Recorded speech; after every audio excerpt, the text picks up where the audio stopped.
बेवफा बेवफा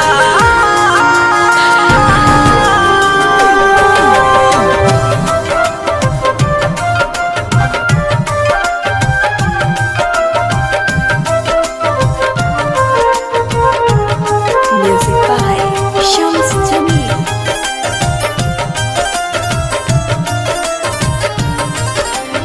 Presented by Kanha Music Thane.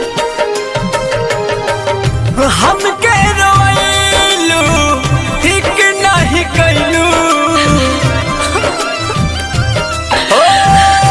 हमके रोइलू ठीक नहीं कैलू और जा जा जा जान भुला गइलू और जा जा जा जा जा जा जान भुला गइलू।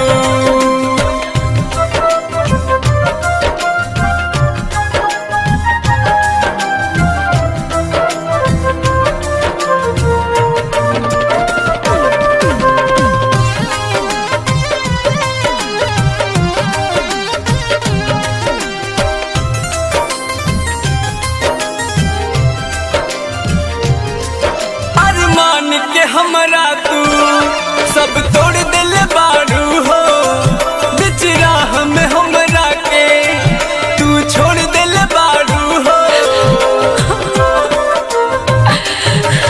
अरमान के हमरा तू सब तोड़ दिल बारू हो बिच राह में हमरा के तू छोड़ दिल बारू हो बिच राह में हमरा के तू छोड़ दिल बारू हो।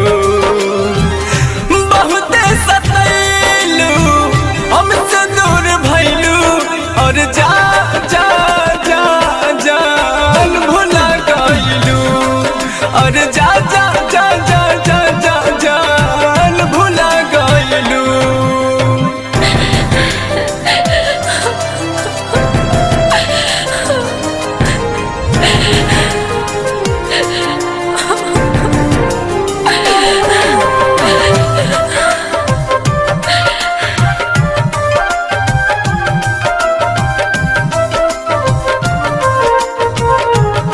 Music by Shams Jamil.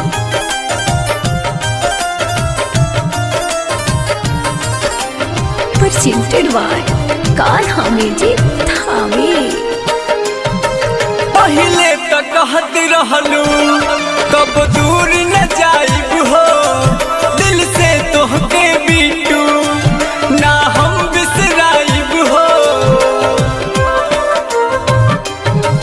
पहले तो कहत रहलू कब दूर न जाइब हो दिल से तोहके बीटू ना हम बिसराइब हो दिल से तोहके बीटू ना हम बिसराइब हो।